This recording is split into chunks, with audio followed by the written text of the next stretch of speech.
하나님, 모든 영광과 존귀를 받기 합당하신 주님께 우리가 이 시간 예배드리러 나왔습니다. 우리 예배를 받아주시고 신령과 진정으로 우리가 마음을 다해 하나님 앞에 또 경배하며 예배드릴 수 있는 시간 되게 하여 주시옵소서. 하나님 말씀으로 속사람을 강건하게 하시고 또 하나님 세상을 이기고 음부의 권세를 이길 수 있는 힘과 능력을 우리의 영혼 속에 한량없이 부어 주시옵소서. 예수님의 이름으로 기도합나이다. 아멘. 할렐루야. 아멘. 사람들은 다 자기만의 신념을 가지고 있습니다. 그 신념이라고 하는 게 뭐냐면은 굳게 믿는 마음이다. 사연적으로 그렇게 얘기합니다. 그러니까 다 사람들은 자기만의 다 굳게 믿는 것이 있다고 하는 것이죠. 여기서 신념이 굳게 믿는 것이라고 해서 반드시 종교적인 면만을 얘기하는 것은 아니라고 하는 것입니다. 신념은 우리의 모든 삶의 영역에서 나타날 수 있는 것이 바로 신념입니다. 자신이 확신하고 있는 것이 신념이죠. 예를 들어서 교육에 대한 신념이 다 틀립니다. 부모들이 자녀들을 교육할 때요, 부모가 가지고 있는 교육에 대한 신념에 따라서 교육시키는 것이 다양하게 나타날 수가 있다고 하는 것이죠. 어떤 부모들은 공부하는 것보다도 이 다양한 경험을 쌓는 것이 더 중요하다고 생각하는 그런 부모들이 있습니다. 그런 부모들은요, 휴일이나 시간이 되면은 자녀들을 데리고 어디로 갑니까?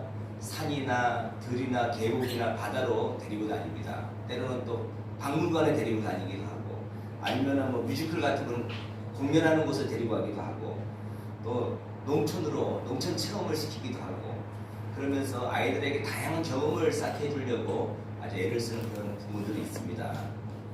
그러나 어떤 부모들은 이 경쟁사회에서 살아남기 위해서는 피 터지게 공부를 해야 된다, 그렇게 생각하는 부모들도 있죠. 그런 부모들은 어떻습니까? 자녀를 교육할 때 학원을 보낸다거나 또 개인 선생님을 붙여서 개인 과외를 시키고 그냥 어떻게 공부를 잘 시키려고 노력을 할 것입니다. 또 어떤 부모들은 이 공부를 잘하는 것보다 인간이 되는 것이 중요하다, 그렇게 또 생각하는 부모들도 있어요. 그런 부모들은 자녀들을 어떻게 교육시키겠어요? 그런 부모들은 자녀들에게 예의범절 교육을 시키고 또 질서 교육을 시키겠죠. 또 어떤 부모들은 자녀들을 데리고 다니면서 막 봉사활동을 다니는 그런 부모들도 있더라고요. 그리고 또 뭐 산이나 강에 막 떨어진 휴지 있잖아요. 그런 휴지를 막 자녀들과 같이 주우러 다니는 그런 부모들도 보았습니다. 이것은 다 부모의 신념에 따라서 교육시키는 방식이 다 다르게 나타날 수 있다고 하는 것입니다. 초등학교 4학년짜리 어린 딸을 두고 있는 엄마가 있어요. 이 엄마가 이제 한날에 이제 아이를 학교를 보냈죠. 그런데 그날 아침에는 비가 오지 않았기 때문에 우산을 안 가지고 왔습니다. 그런데 이제 오후에서부터 막 비가 오기 시작하는 거예요. 그러니까 이제 뭐 이 아이뿐만 아니고 다른 아이들도 아침에 비가 안 왔기 때문에 우산을 많이 안 가지고 왔습니다. 다른 아이들도. 그러니까 엄마들이 이제 다 우산을 가지고 자기 자녀들이 우산을 안 가지고 왔으니까 이제 아이가 비 맞고 집에 올 수 있잖아요. 그러니까 다 우산을 가지고 학교를 쫓아갔어요, 엄마들이. 다른 아이들은 다 이제 우산을 쓰고 자기 엄마와 같이 집에 돌아간 겁니다. 그런데 이 아이는 끝까지 엄마가 오지 않아요. 그래서 이 아이는 집 학교에서 기다리다가 엄마까지 오지 않으니까 결국 비를 흠뻑 맞고 집으로 돌아갈 수밖에 없었습니다. 그럼 이 초등학교 4학년짜리 이 여자아이, 이 엄마는 과연 이 딸을 사랑하지 않았을까요? 이 엄마도 이 딸을 무척이나 사랑했습니다. 정말 사랑하는 딸입니다. 눈에 넣어도 아프지 않은 그런 딸이었다고 하는 거예요. 그런데 왜 다른 엄마들은 다 우산을 가지고 왔을 때 이 엄마는 왜 우산을 안 가지고 왔는지 아세요?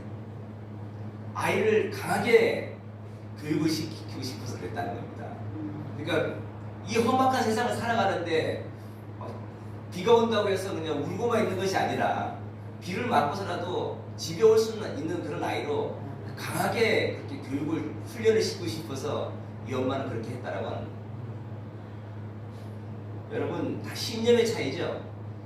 우리가 어떤 신념이 그것이 올바른 신념이든지 잘못된 신념이든지 그 신념에 따라서 사람은 행동하게 되어 있습니다. 건강에 대한 신념을 갖고 있는 게 다 틀리죠.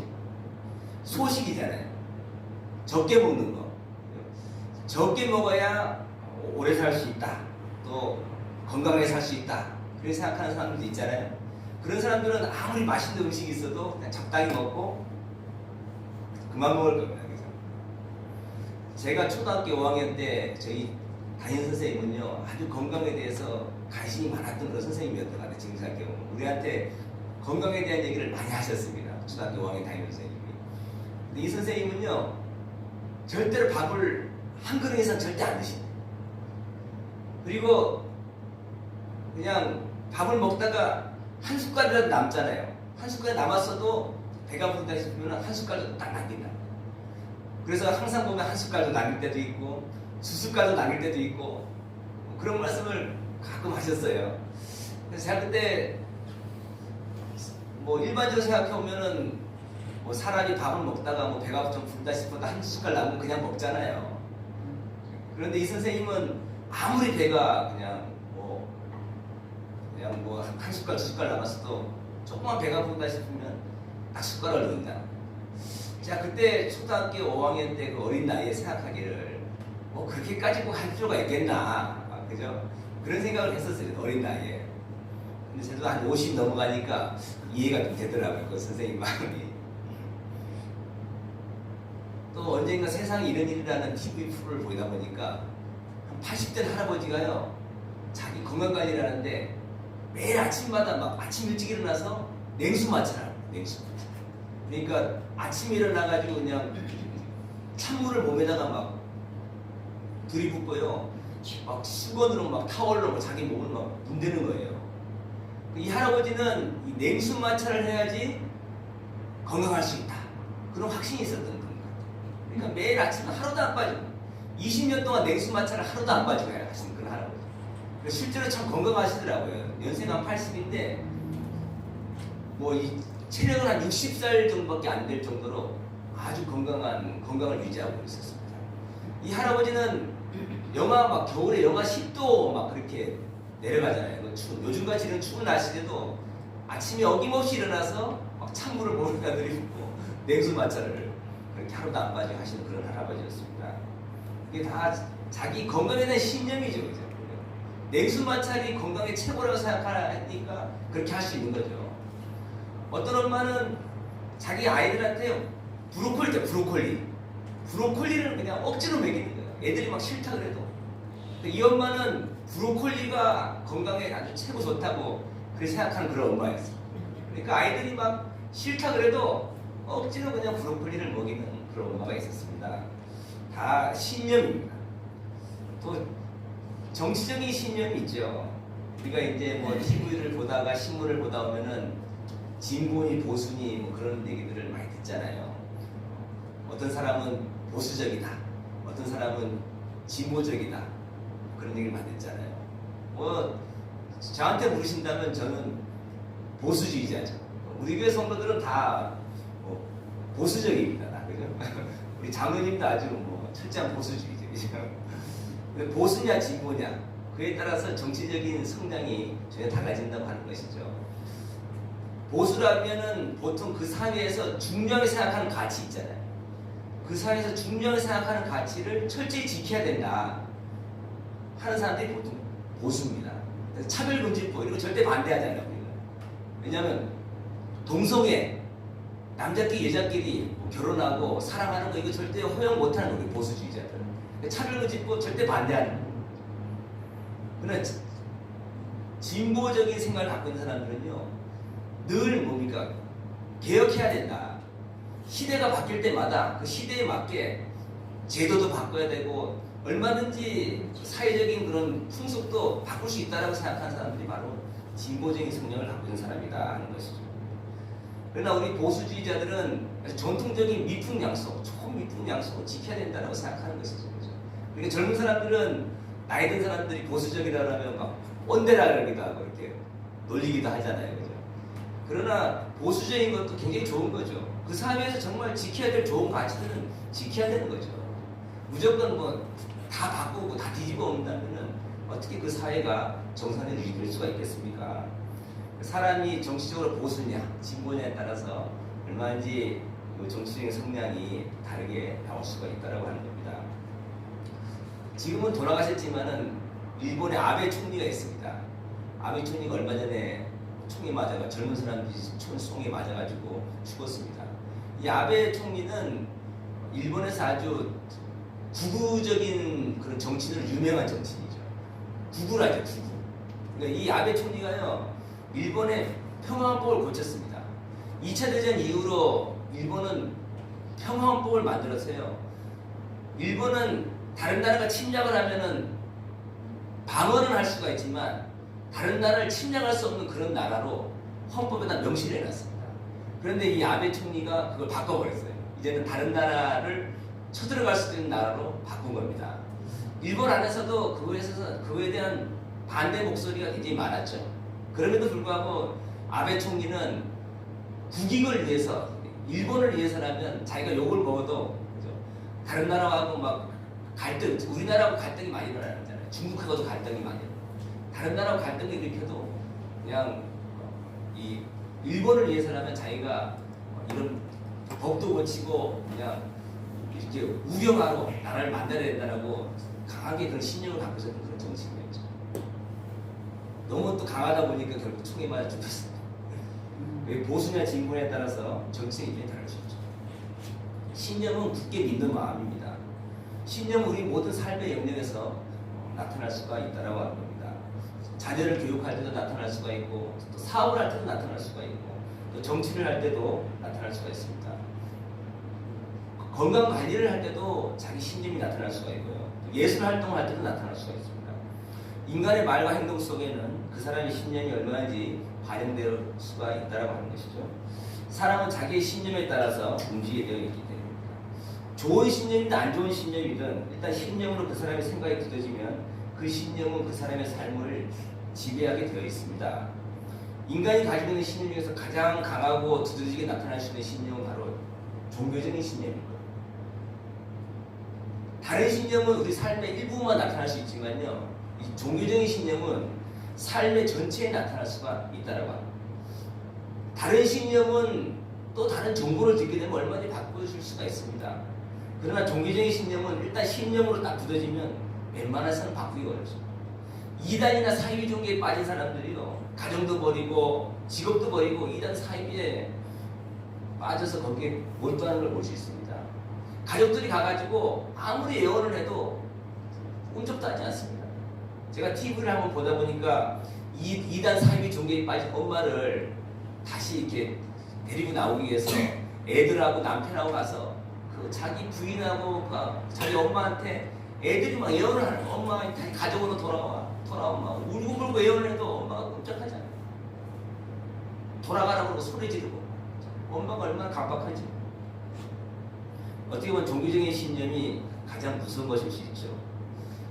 이슬람을 믿는 사람들이 폭탄을 몸에 두르고 자살폭탄 테러를 합니다.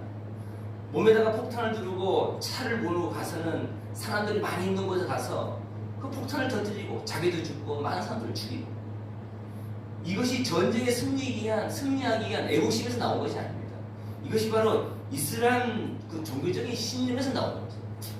이렇게 자살폭탄 테러를 하면서 이슬람 종교를 믿는 신봉한 사람들은요, 순교라고 해요. 순교. 알라신을 위해서 그렇게 한다라고 본다고 해요. 그렇게 폭탄을 두르고 들어가서 자기도 죽고 다른 사람들을 죽이면서 순교라고 하면서 그렇게 죽으면 오히려 천국에 바로 가서 아주 그냥 많은 여인들의 아주 시중을 받으면서 행복하게 살 수 있다라고 생각하는 사람들이 이슬람 종교를 믿는 사람들이라고 해요. 종교적인 신념이죠. 저기 인도에 가면은 겐지스 강이 있습니다.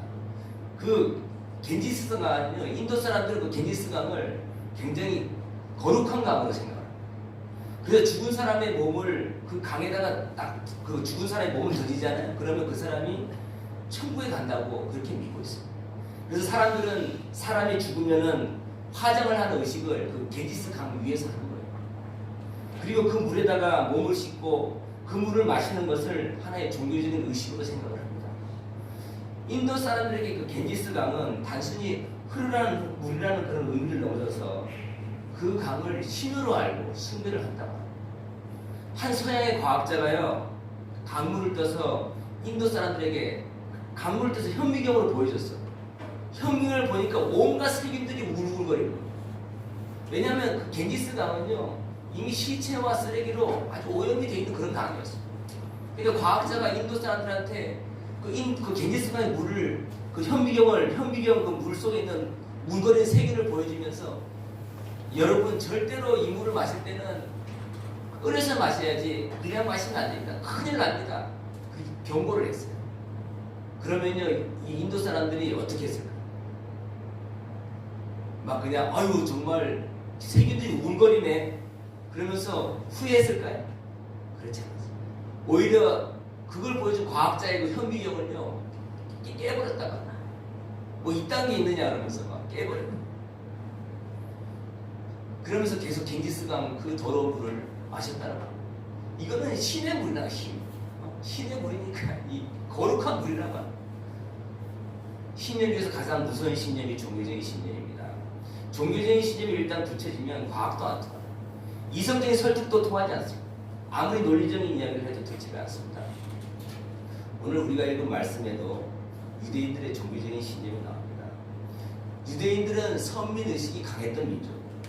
유대인들은 자신들만이 하나님께 선택받았다고 하는 선민의식에 사로잡혀 있었던 그런 민족입니다. 그래서 이방인들을 굉장히 무시했어요. 유대인 외에 다른 민족 사람들은요 아주 무시했습니다. 이방인들은 하나님께로부터 이미 버림받은 사람이라고 생각을 했다라고 합니다. 심지어는 그런 말이 있을 정도예요. 하나님께서 이방인들을 만드신 것은 지옥불에 불쏘시개로 쓰려고 이방인들을 만들었다. 유대인들이 볼 때는요 우리 한국 사람들 우리들도 다 지옥불에 그냥 불쏘시개로 쓰려고 우리를 만든 거예요. 그렇게 이방인들을 그런 관점으로 봤다고 합니다.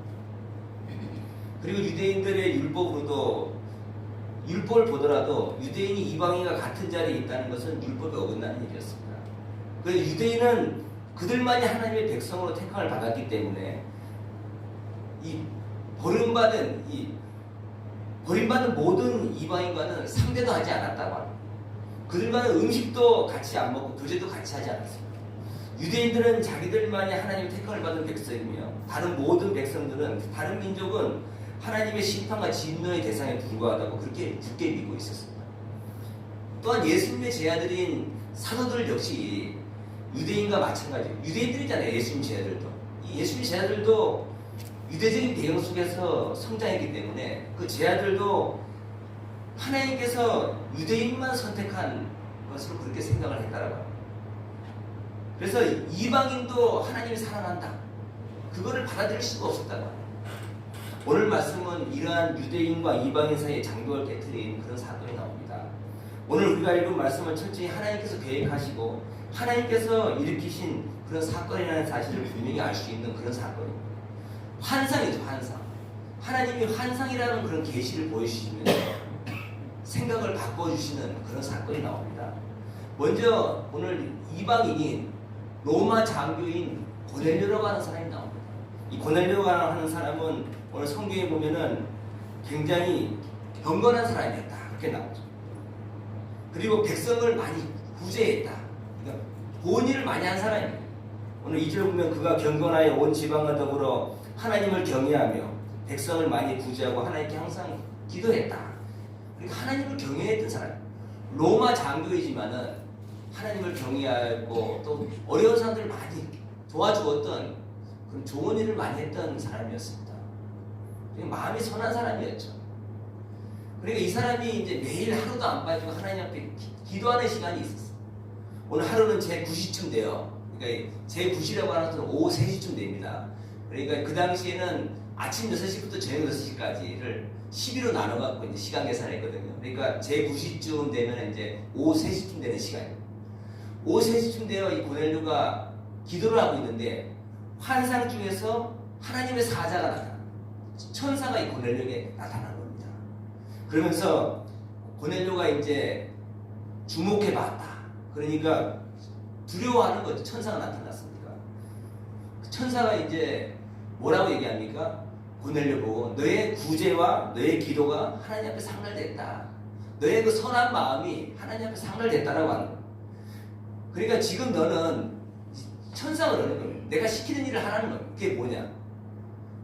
욥바라고 하는 곳에 가면은 베드로라고 하는 예수님의 제자가 있으니까 그 베드로를 초청해 데리고 오라는 겁니다.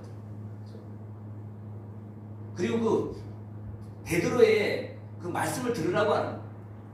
그러니까 천사가 그 얘기를 하고 사라졌어요. 그러니까 이제 이 고넬료가요, 하인 2명, 부하 1명을 딱 선택해가지고 요바로 보냅니다. 그러니까 가이사랴까지 요바까지는 거리가 얼마큼 되느냐? 한 50km 됩니다. 50km. 문선에서 금천까지도 한 10km 되잖아요. 상당히 거리가 멀잖아요. 50km 같으면 거의 여기서 저기 한 일산보다도 거의 서울 가까이 가는, 거의 행주대교까지 가는 거리입니다. 굉장히 먼 거리죠. 그런 먼 거리를 이제 요바에 있는 예수님의 제자인 베드로를 데리고 오라. 그러니까 이 50km 되는 거리를 이제 말을 타고 고넬료의 부하인 3명의 하인과 부하가 이제 요바산까지 가는 겁니다. 그러니까 요바산까지 말을 타고 가면 한 5시간, 6시간 정도 걸립니다. 그러니까 그날 오후에 출발해가지고 한 2-3시간 갔다가 그날 하룻밤 자고 그 다음날 아침 한 8시나 9시쯤 출발해서 그 다음날 한 12시쯤에 요바산에 도착을 하는 거예요. 그러니까 그 요바산에 도착할 무렵에 오늘 9절 보면요, 바로 그 시간에 베드로도 지붕 위에 올라가서 하나님 앞에 기도를 하고 있었다, 이렇게 나옵니다. 오늘 9절 말씀 보면요, 이튿날 그들이 길을 가다가 그 성에 가까이 갔을 그때 베드로가 기도하려고 지붕에 올라가니 그 시각은 제6시더라. 제6시는 오늘날 시간은 낮 12시간이에요. 낮 12시. 그러니까 아침 6시부터 저녁 6시까지 하루를 10일로 나누니까 제6시는 낮 12시쯤 되는 거예요. 바로 지금 시간대에 되는 거예요. 지금 이 시간, 그 시간대도 바로 베드로가 지붕 위에 올라가서 하나님 앞에 기도를 하고 있었다, 이렇게 나옵니다. 오늘 10절 보면은 기도를 하고 있는 중에 황홀한 중에라고, 황홀한 중에 10절 나오죠. 황홀한 중에 기도를 하고 있는데 갑자기 황홀경에 들어갑니다. 황홀경에. 그러니까 옛날 개혁판 성경에는 비몽사몽간에, 비몽사몽간, 자기가 지금 꿈을 꾸고 있는 건가 꿈인가 생신가 헷갈릴 정도로 황홀경에 들어가게 됩니다. 근데 갑자기 하늘이 열리면서 하늘에서 큰 보자기가 내려오는 거예요. 보자기가. 근데 그 보자기가 갑자기 확 열리면서 그 보자기에 뭐가 나오냐면요, 12절 보면 그 안에는 땅에 있는 각종 네발 가진 짐승과 기든 것과 공중에 나는 것들이 있더라. 근데 갑자기 또 하늘에서 소리가 들려오는데 그 보자기 안에 있는 각종 네발 가진 짐승과 기든 것과 공중에 나는 것들, 그런 짐승들을 잡아먹어라. 잡아먹어라. 그러니까 이 베드로가요, 14절에 뭐라고 얘기합니까? 베드로가 이르되 주여 그럴 수 없나이다. 속되고 깨끗하지 아니한 것을 내가 결코 먹지 아니하였나이다. 그리고 15절에 보면 또 두 번째 소리가 나서 하나님께서 깨끗하게 하신 것을 네가 속되다 하지 말라. 그러면 또 잡아먹어라. 베드로가 싫습니다. 그러죠. 하나님이 내가 깨끗하게 한 것을 네가 왜 더럽게 생각하느냐. 잡아먹어라. 3번 그런 일이 반복됐다. 오늘 16절에 나오죠. 이런 일이 3번 있은 후 그 그릇이 곧 하늘로 올려져 갔더라. 이렇게 얘기하고 있어요. 베드로가 그런 환상을 보고 정신이 번쩍 난 겁니다. 정신이 번쩍 나서 도대체 이게 도대체 무슨 뜻인가 하고 생각할 때 누가 문소리가 막 똥똥똥똥 막 두드리는 거예요. 누군가 나가보니까 그게 누구예요? 고넬료가 보낸 사람들이 온 겁니다. 고넬료가 보낸 사람들이 와서 베드로 보고 우리 주인이 당신을 꼭 좀 데리고 오라 그러는데 자, 우리들 같이 좀 갑시다. 그러니까 베드로가 이 고넬료가 보낸 사람들을 따라서 어디로 갑니까? 가이사랴로.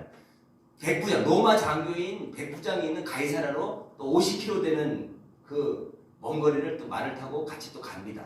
그래서 고넬료와 고넬료의 가족들한테 도착해서 고넬료 가족들이 모여있는 그 집에 가서 복음을 전하는 거예요. 예수 그리스도의 복음을 전하니까 성령께서 고넬료의 가정에 임하십니다.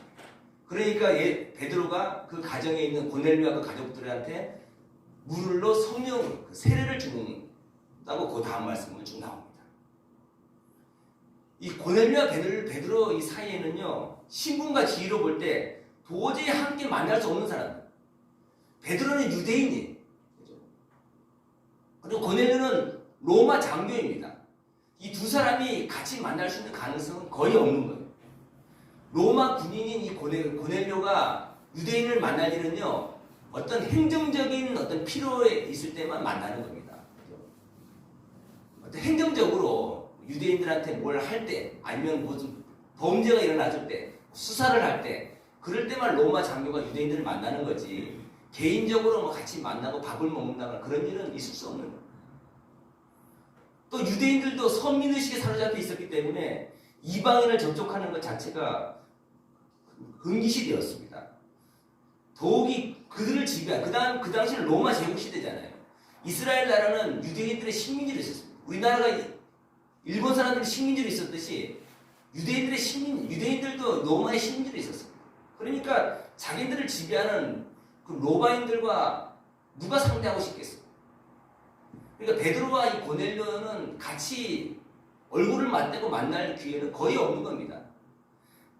도저히 함께 할 수 없었던 것 같은 이 베드로와, 유대인 베드로와 이방인인 로마 장군이 고넬료가 오늘 만나는 역사가 일어나요.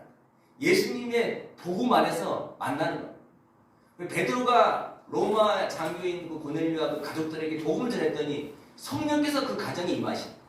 그러니까 물러서 세례를 줬다고 그 다음 말씀에 16절 이하 말씀에 쭉 나옵니다. 하나님께서는 환상을 통하여서 베드로와 고넬료의 역사였어요. 만약 베드로가 환상을 보지 않았다면 고넬료가 보낸 사람이 와가지고 우리가 같이 갑시다. 같이 가겠어요?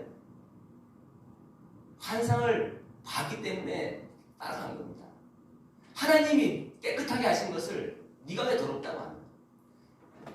하나님이 그 보자기에서 내려서 거기 보면은 네 발 가진 짐승과 땅에 기는 것과 또 공중나는 그런 동물들이 보였다 그러잖아요. 그 보자기 안에.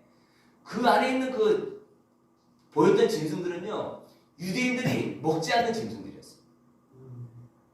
레위기 11장에 보면은 유대인들이 하나님이 먹지 말라고 하는 그런 동물들이 쭉 나옵니다. 예를 들면 돼지고기는 먹지 말라고 했어요. 그러니까 보자기 안에 돼지가 한 마리 폭 나왔다고 생각해 보세요.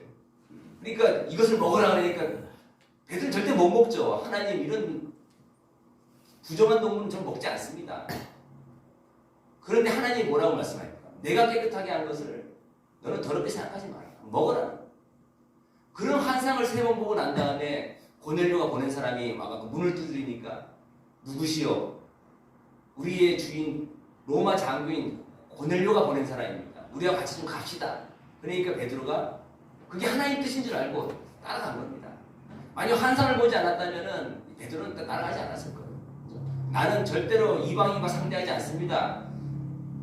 로마 장교가 나한테 무슨 일을 부르느냐고. 난 로마 장교 같은 사람하고 절대 나는 만나지 않는다고.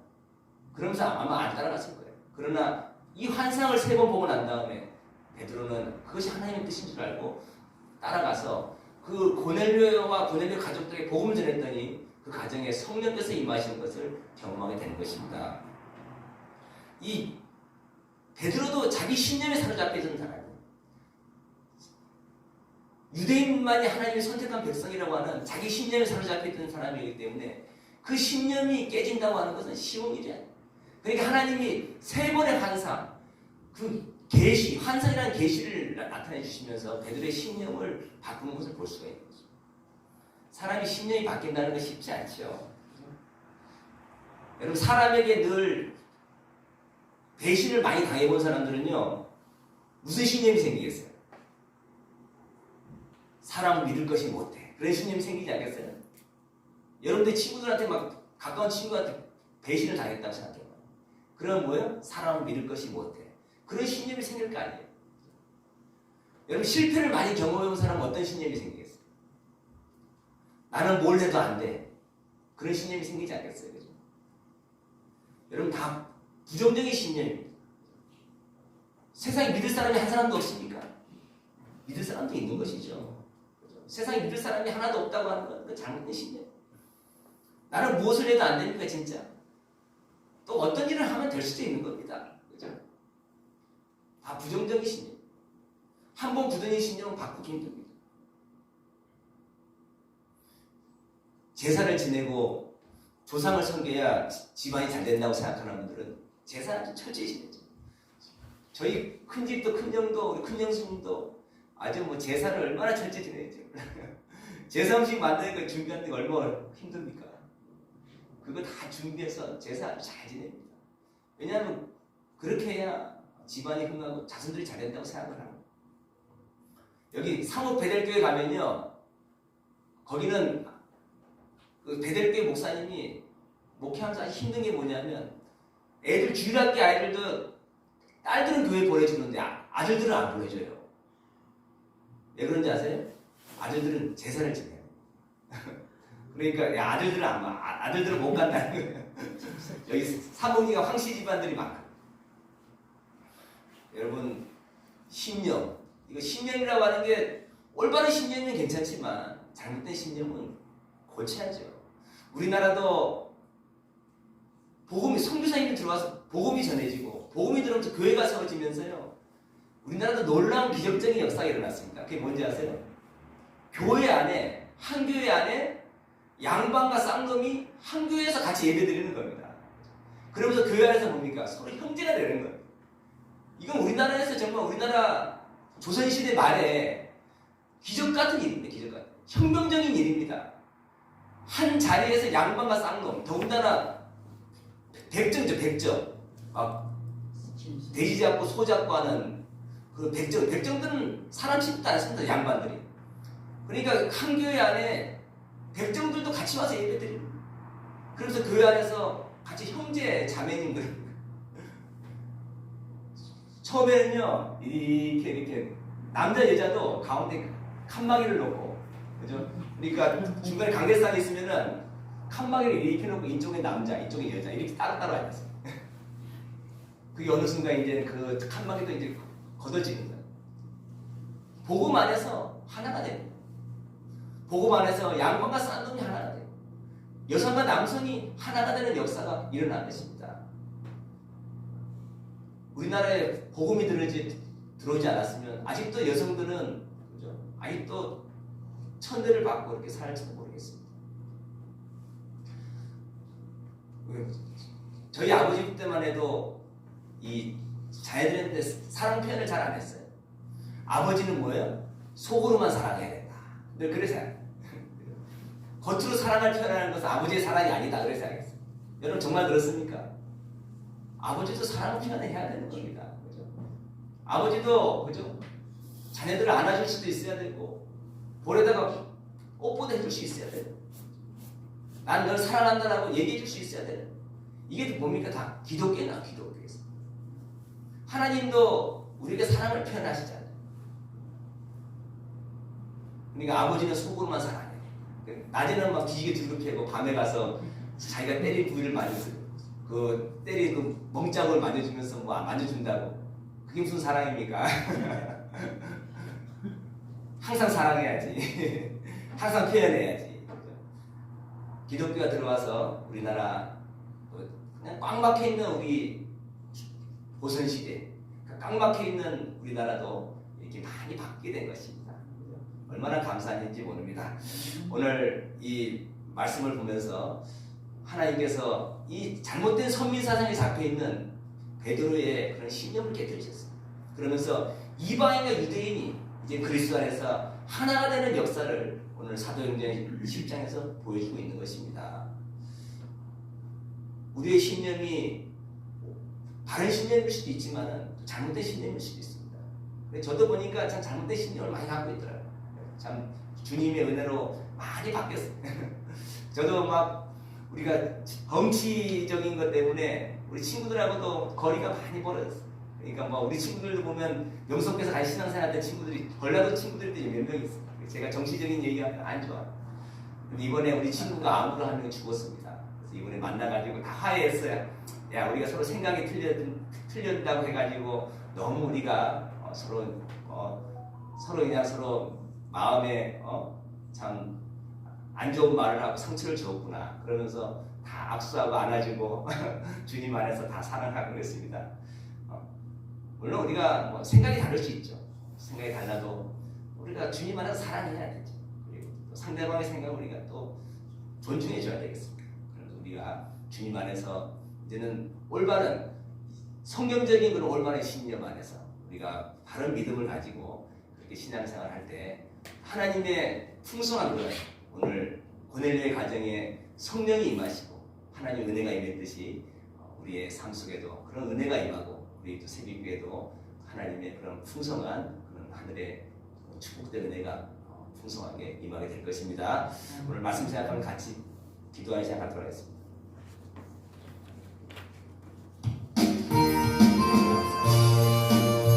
아버지 하나님 감사합니다.